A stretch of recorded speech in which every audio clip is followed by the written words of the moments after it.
አምላክ እንዴት ሰው ይሆናል? አምላክ ሰው ከሆነ ከኛ ብልጫው ምንድነው? ስለዚህ የክርስቲያኖች እምነት ስህተት ነው ይላሉ። የማይመስል ነገር ነው፣ በሳይንስም ቢመዘን በእምነት አይንም ቢታይ ልክ አይደለም ብለው ይናገራሉ። መልሱ ቅዱስ ገብርኤል ለእመቤታችን የተናገረው ቃል መልስ ነው። ዕብራውያን ምዕራፍ 1 ላይ እንደተገለጠው የአብ የክብሩ ብርሃን የሚባል ወልድ ከአባቱ እቅፍ ሳይለይ በዚህ ዓለም ሰው ሆነ ቢባል ምንድነው ነውሩ? እግዚአብሔር ሁሉን ቻይ ሆኖ ሰው መሆን ካልቻለ እግዚአብሔር ብልጫው ከኔ በምንድን ነው ብለን እንጠይቃለን። ሰው ሆይ እግዚአብሔርን ትከራከረው ዘንድ ኧረ አንተ ምንድነህ? ባላንጣው ነህን? ምስለኔው ነህን? ባልንጀራው ነህን? እግዚአብሔር ልሁን ካለ አንተ ምንድነህ? ይቻለዋልና ሰው ሆነ። ሰው ሆኖም ተገለጠ፣ በዚህ ዓለምም ታየ። ኃያሉ በደካሞች እጅ ታቀፈችው፣ በጀርባም ታዘለ። የሰው ስምም ወጣለት፣ ለሰው እንደሚገባ ለጌትነቱ ለተዋሕዶ የሚሆን ስም ወጣለት። ተጠራ፣ በልጅነቱ አደገ፣ አበ እመ እያለ አደገ። ይህ ለሱ ለእኛ ነው ትዕቢት የሚሆንብን፣ ለእኛ ነው መቅለል የሚሆንብን። ለሱ ይሄ ቻይነት ነው። በፈቃዱ ተራበ፣ ዲያብሎስም ወደ እሱ እንዲቀርብ ፈቀደለት ይላል ትንቢተ ኢሳይያስ ምዕራፍ 25 ላይ። ከእኛ መካከል እሳትን መታቀፍ የሚችል ማን ነው? ማንም። የእሱ እናት ግን ልጇ ሁሉን ቻይ ስለሆነ አምላክን እንድትችል አደረጋት። እሱ ላስቻለው ሁሉ ይቻላል። ቅዱስ ጳውሎስ እንደተናገረ ሁሉን በሚያስችለኝ ኃይልን በሚሰጠኝ በክርስቶስ ሁሉን ይችላለሁ ብሎ ይናገራል።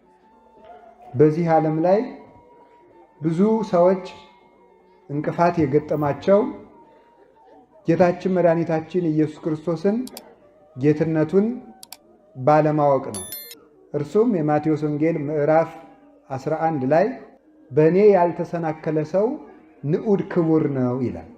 በእኔ የማይሰናከል ሰው ብፁዕ ነው ብሏል። እንዲህ ያለ ማን ነው? ጌታችን ኢየሱስ ክርስቶስ ነው። በእኔ ያልተሰናከለ ሰው ብፁዕ ነው። ለምንድን ነው እንደዚህ ያለ ሲባል ጌታችን መድኃኒታችን ኢየሱስ ክርስቶስ በዚህ ዓለም ሲኖር ሰዎች የተሰናከሉበት ጉዳዮች አሉ።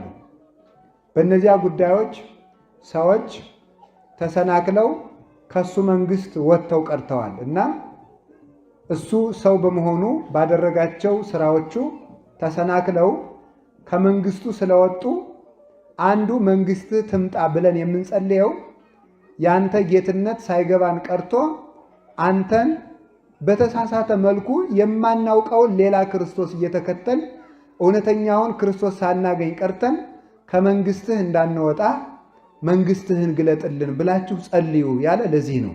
የክርስቶስ መንግስት ጌትነት አልገባቸውም። ሰዎች ያልገባቸው ሰዎች በክርስቶስ ተሰናክለዋል። የተሰናከሉት በምንድን ነው ካላችሁኝ፣ አንደኛው ሰው በመሆኑ ነው። ሰው በመሆኑ የተሰናከሉ ሰዎች አሉ። ሁለተኛው በተናገራቸው ንግግሮች የተሰናከሉ ሰዎች አሉ። ሶስተኛው በሰራቸው ስራዎች የተሰናከሉ ሰዎች አሉ። እነዚህ ናቸው ሰዎችን ያሰናከሏቸው። በልደቱ የተሰናከሉት ሰዎች አምላክ እንዴት ሰው ይሆናል የሚል ጥያቄ አላቸው። አምላክ እንዴት ሰው ይሆናል? አምላክ ሰው ከሆነ ከኛ ብልጫው ምንድን ነው? ስለዚህ የክርስቲያኖች እምነት ስህተት ነው ይላሉ። እንዴት አምላክ ሰው ይሆናል? እንዴት አምላክ አጭር ቁመት ጠባብ ደረት ይኖረዋል? የሚለካ የሚመጠን ቁመት፣ ውፍረት፣ ቅጥነት እንዴት ይኖረዋል? እንዴት አምላክ ይዳሰሳል? አምላክ ሰው መሆን ለምን ያስፈልገዋል? ሁሉን እየቻለ እዚያው ሆኖ ማዳን ሲቻለው ለምንስ መምጣት ያስፈልገዋል? አምላክስ እንዲህ እያሉ ይናገራሉ። አምላክ ሰው መሆን ይችላል ወይ? አምላክ ከደከመ አምላክ ሰው ከሆነ ምኑን አምላክ ሆነው? ስለዚህ ክርስቲያኖች ክርስቶስ አምላክ ነው ማለታቸው ስህተት ነው ብለው ይናገራሉ። እነዚህ በክርስቶስ ሰው መሆን የተሰናከሉ ሰዎች ይባላሉ። ሰው መሆኑን የተሰናከሉ ደግሞ ከጽንሰቱ ጀምረው የተሰናከሉበት ነው። ይሄ መልሱ ምንድን ነው? ራሱ ቅዱስ ገብርኤል የተናገረው ቃል ነው መልስ የሚሆነው።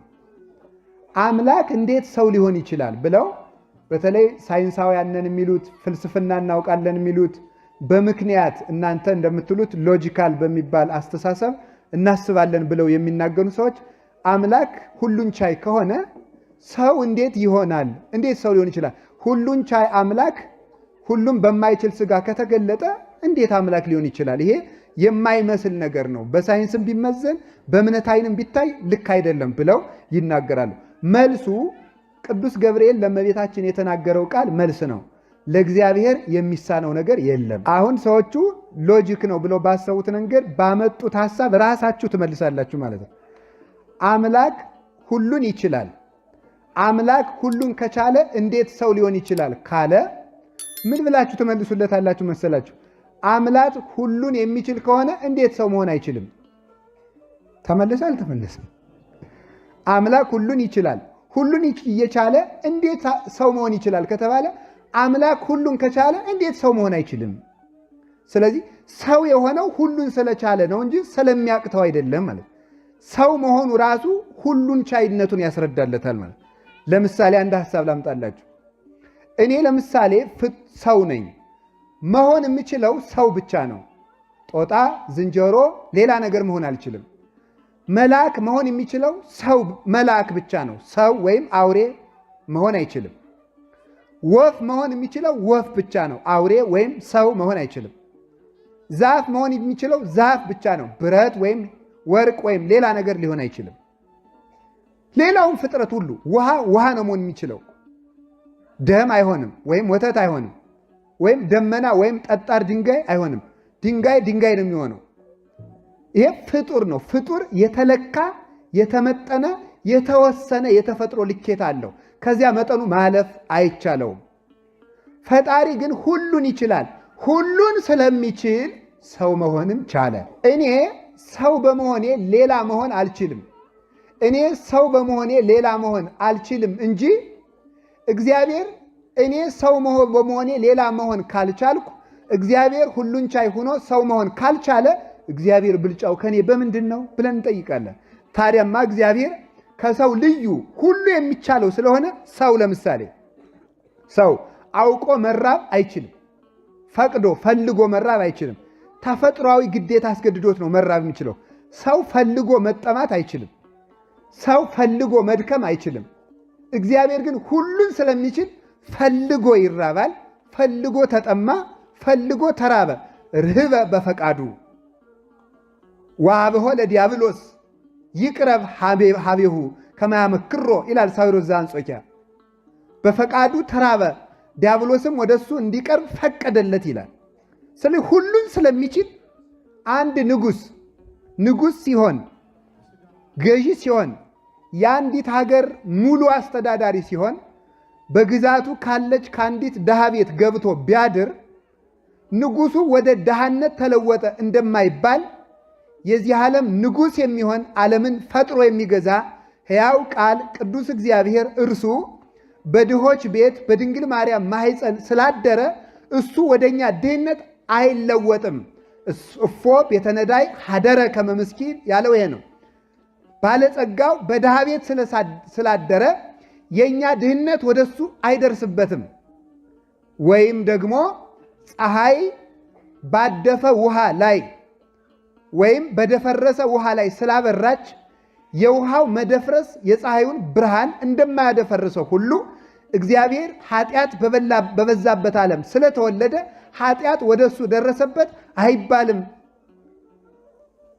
እሱ ሁሉን አዋቂ ስለሆነ እሱ ከሰማይ ከአባቱ ልብነት ሳይለይ ወደዚህ መምጣት ይቻለዋል። አምላክ በዚህ ዓለም ሥጋ ለብሶ ሰው ሆኖ ከተመላለሰ ሰማይ ለማን ጥሎት መጣ እንዳይባል አሁን እኛ እንኳን የምንናገረው ቃል እኔ የምናገረው ቃል ቂጣ ቢሆን እንጀራ ቢሆን ለሁላችሁ እኩል አይደርስም አይደል? አይደርስም። እኔ የምናገረው ቃል ግን ለሁላችሁ ይደርሳል። ይደርሳል አይደርስም? አሁን ደርሷል አልደረሰም? ቃሉ ግን ስንት ነው? አሁን አንድ ምስኪን ሰው የሚናገረው ቃል ለሁሉም ጆሮ መድረስ ከቻለ አካላዊ ቃል ከሰማይ መንበሩ እያለ እንዘየ አርቅም መንበረ ስብሐቲሁ ከጌትነቱ መንበር ሳይለጠል ሳይለይ ሰው ሆነ ማለት ምንድን ነው ነውሩ? የኛ እጅ ከትከሻችን ሳይቆረጥ የወደቀን ማንሳት ከቻለ የአብ ክንዱ የሚባል ወልድ ከአብ ሳይነጠል የወደቀውን አዳም መጥቶ ከውድቀት አነሳው ቢባል ምንድነው ነውሩ? የፀሐይ ጨረር ከፀሐይ ክበብ ከአካሉ ሳይለይ ምድር መድረስ ከቻለ ወልድ ከአባቱ ሳይለይ ብርሃን ወልድ ጸዳለ ስባቲሁ ለአብ የሚባል የአብ የክብሩ ብርሃን የሚባል ዕብራውያን ምዕራፍ 1 ላይ እንደተገለጠው የአብ የክብሩ ብርሃን የሚባል ወልድ ከአባቱ እቅፍ ሳይለይ በዚህ ዓለም ሰው ሆነ ቢባል ምንድነው ነውሩ? የኛ አይን በአንድ ቦታ እንደተቀመጠ ሰማይ ድረስ ደርሶ ማየት ከቻለ የዓለም ብርሃን የሚሆን ወልድ ከሰማይ መንበሩ ሳይለይ በዚህ ዓለም ሰው ሆነ ቢባል ምንድነው ነውሩ? ይቻለዋል። ሁሉን ስለሚችል ሰው ሆነ። በሉ ሁላችሁም ሁሉም ስለሚችል በሉ። ምን ሆነ? በተፈጥሯዊ በተፈጥሮ የተፈጥሮ ማንነት ናቹራል ቢንግ የሚባለው የምትሉት እናንተ ማለት ነው። ተፈጥሯዊ ማንነት የሚባለውን ይዞ መኖር የሚችል ፍጡር ነው። ፈጣሪነቱን ሳይለውጥ የወደደውን መሆን ይቻለዋል። የወደደውን መሆን ይቻላል። ፈጣሪነቱን ሳይለውጥ ምሉዕነቱን ሳይለቅ መወሰን፣ ኃያልነቱን ሳይለቅ መድከም፣ እያወቀ አላዋቂ መምሰል ለእግዚአብሔር ይቻለዋል። ስለሚቻለውም በዚህ ዓለም ኖረ። በዚህ ዓለም መኖሩ ወደዚህ ዓለም ባህሪ አይለውጠውም። በዚህ የተሰናከሉበት ሰዎች ናቸው። እንዴት እግዚአብሔር በሰው ማህፀን ሊያደር ይችላል? እንዴት እግዚአብሔር በሰው ማህፀን ውስጥ በአንዲት ሴት ማህፀን እንዴት ተወለደ? ይህ ለእግዚአብሔር ውርደት አይደለም። እግዚአብሔር አይጥን ሲፈጥር አላፈረም። ጉርጥን ጓጉንቸርን ሲፈጥር፣ ትልን ሲፈጥር አላፈረም። እንኳን በድንግል ማርያም ማህፀን ሲያደር እናንተና እኔ ብንሆን ደናደናውን ፍጥረት ፈጥረን የኔ እንተው ነበር። እግዚአብሔር ግን እነዚህን ሲፈጥር እንኳን አላፈረም፣ አይንቅም። እግዚአብሔር እንደ ሰው አይደለም፣ የሚታበይ አይደለም። እሱ ከሃሊነቱን ያውቃል። እንዲያውም ምንድን ነው የሚባለው? ሰው እኮ ቀድሞ ለክብሩ የሚጨነቀውና ስለ ክብሩ የሚያስነግረው በማንነቱ ስለማይኮራበት እኮ ነው። እነገሌ ስለ እኔ እየተማከሩ ይሆናል ብለው የሚሰጉበት ጌታ አንድ የሚያሳፍር ነገር ስላላቸው ነው። እግዚአብሔር ቢማከሩበት የሚያፍርበት የለውም። ሁሉን ስለሚቻለው በድንግል ማርያም ማህፀን ማደርን አያፍርም። እግዚአብሔር ሲኦል ውስጥ በአካሉ አለ፣ በረዴት የለም። እስቲ እግዚአብሔር የሌለበትን ቦታ ንገሩኝ። በጣም እኛ የማንወዳቸውና የምንጸየፋቸው ቦታዎች ውስጥ እግዚአብሔር አለ? የለም? አለ። በአካሉ አለ። በረዴቱ ግን ሁሉም ቦታ የፈለገው ሰው ሁሉ አያገኘውም። የተዘጋጀ ልብ ያለው ሰው ነው የሚያገኘው። በአካሉ የቆሸሹ ቦታዎች ሁሉ ላይ እግዚአብሔር ካለ ንጹሕ ሆና ለሱ በተዘጋጀች ንጽሕት አዳራሽ በእመቤታችን ማህፀን መኖር ለሱ አያሳፍረውም። ስላላሳፈረውም ሰው ሆነ። ይህን ነው የሚናገሩለት። ከቃሉ ጋር ናችሁ።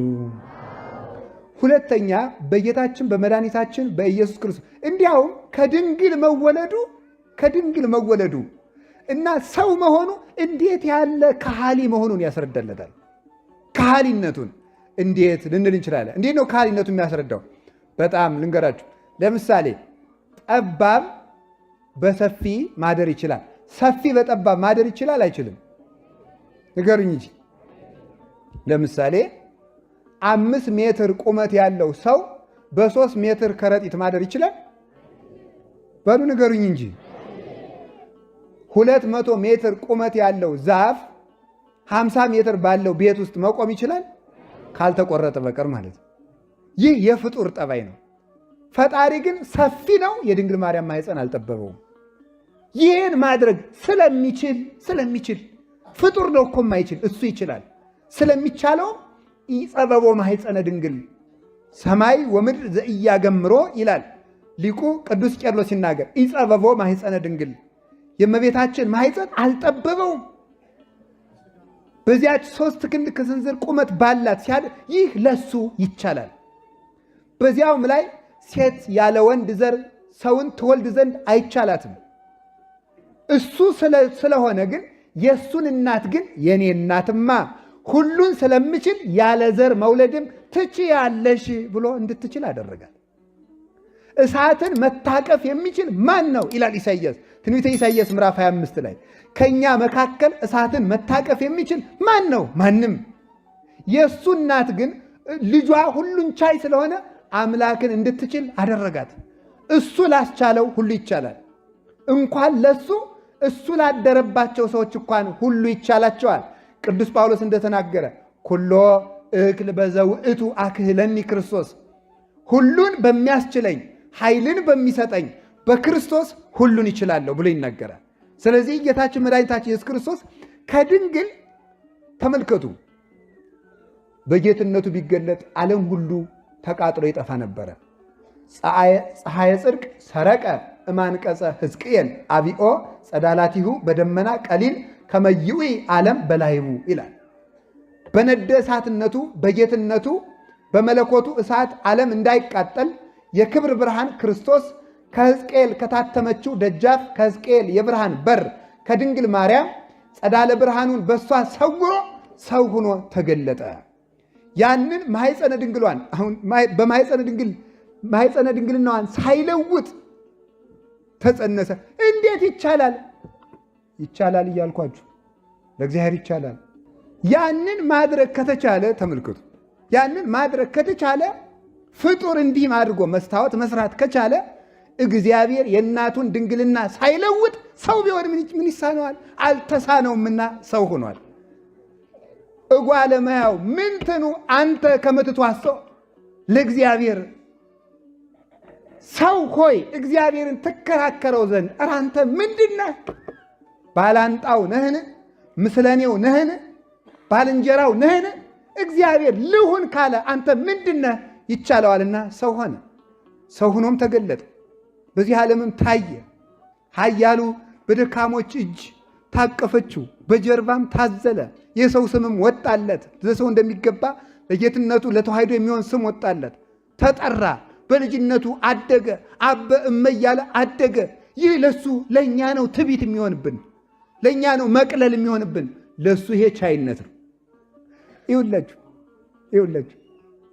እናንተ እያወቃችሁ አላዋቂ መሆናችንም ሆድ ሞልቶ መራባችንም አንተ እየተናገርክ መኮላተፋችንም አልሰከርክ በቀር ማለት አይቻልም። አምላክ ግን ቃል ነው፣ ግን አንደበቱን አኮላትፎ እንደ ሰው አደገ።